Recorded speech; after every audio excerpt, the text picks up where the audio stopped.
Red card ఇచ్చినప్పుడు నీ feeling ఏంటి బ్రో? నేను కన్ఫెషన్ రూమ్ కోసం వెళ్దామని అడుగుదాం అనుకున్నా. ఎందుకు అడుగుదాం అనుకున్నా అంటే నిజంగా నాకు అర్థం కాలే. నేను అంత సీరియస్‌గా ఏం మాట్లాడినా అని ఆ మాట గుర్తులేదు నాకు. ఈ మనుషులేనా అది ఇది అని తిట్టుకుపోయింది కదా! అవి నాకే గలీజ్ అనిపించినాయి. సో దాని గురించి డెఫినెట్‌గా నేను తప్పు చేసినా సారీ చెప్పాలనిపించి నేను సారీ చెప్పేసిన సారీ అని. సెకండ్ టైం కూడా నాకు సార్ వద్దన్నప్పుడు నాకు ఇంకా రిక్వెస్ట్ చేయబుద్ధి కాలేదు. ఎందుకనంటే ఈ రెడ్ కార్డ్ అనేది ఫస్ట్ టైం నేను కూడా చూసిన హౌస్‌లో. First time. సో ఇంకా వదిలేసేయి లైట్ అని మా నబీల్ నువ్వు నా బట్టలు రెడీ చేసుకోవాలని చెప్పి నేను వెళ్ళిపోతా ఉన్నా.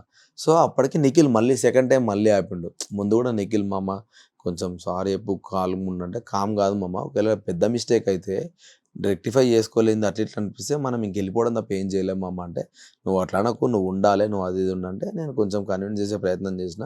బట్ స్టిల్ నేను అన్నప్పుడు ఇంకా నేను కూడా గివ్ అప్ ఇచ్చేసి వెళ్ళిపోతున్నా. వెళ్ళిపోతుంటే మళ్ళీ ఆపి నిఖిల్ గాడు వాయిస్ రేజ్ చేసిండు.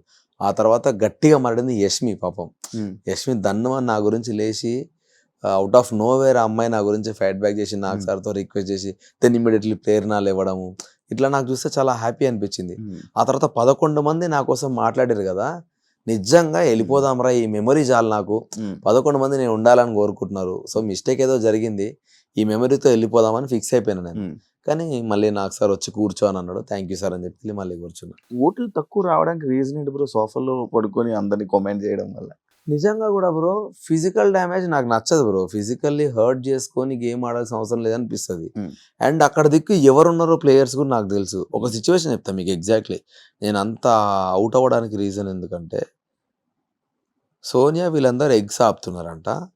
ప్రేరణని కాలు పట్టుకొని యష్మిని కాలు పట్టుకొని గుంజుకెళ్ళిరంట వీళ్ళు. నాకు వాళ్ళే చెప్పారు. కాలు పట్టుకొని గుంజుకెళ్ళిరు సోనియా మీదికి వెళ్ళి, సోనియా నైనికా మీదికి వెళ్ళి.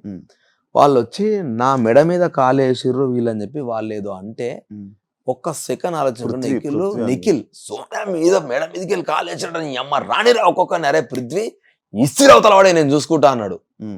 అంటే అసలు ఏం జరిగిందని ఒక్క సెకండ్ ఆలోచించకుండా వాళ్ళు చెప్పిన మాటకి ఇంత వైలెంట్ అవుతున్నారు.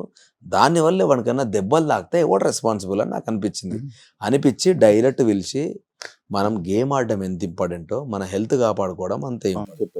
బిగ్ బాస్ ఆల్రెడీ చెప్తున్నాడు, not for the cost of physical damage. నేనేం చెప్తున్నా అంటే మనందరికంటే వాళ్ళు చాలా స్ట్రాంగ్.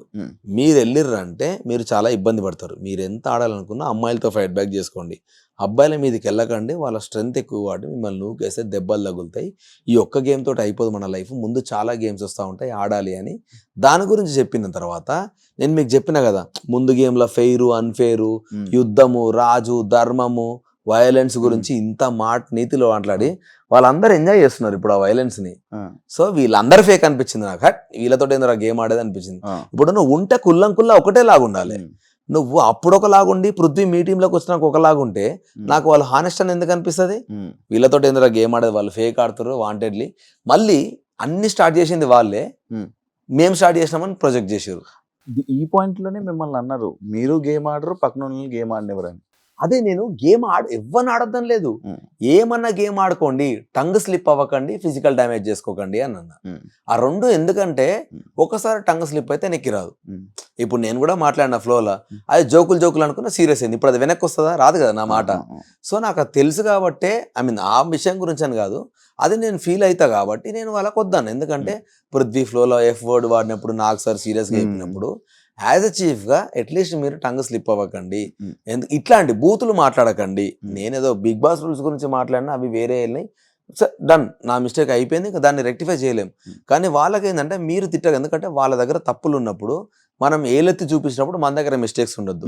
సో వాళ్ళు బూతులు మాట్లాడుతున్నప్పుడు మనం మాట్లాడొద్దు. సో కంట్రోల్గా ఉండాలని 1-2 సార్లు చెప్పిన. అందుకనే గేమ్ ఆడొద్దని ఎవరిని అనలే. గేమ్ ఆడండి, మీరు ట్రై చేయండి 100% ఎఫర్ట్, కానీ డ్యామేజ్ మాత్రం చేసుకోకండి. అదొక్కటి నా సైడ్ నుంచి రిక్వెస్ట్ చెప్పిన. సో అదేమైపోయిందంటే చెప్పి వీళ్ళంతా మెంటల్ చేస్తారు, చెప్పినా ఇంటలేడు. నేను పోయి సోఫాలు ఇట్లా కూర్చునేసరికి వీడు ఆడతలేడు, వేరే కూడా ఆడిస్తలేరు అన్న ఇంటెన్షన్ పోయింది. అది ఘోరంగా నవ్వుకుని అది చూసి నేను అబ్బా చాహల్ని కింద మేము పెట్టి రబ్బా ఘోరంగా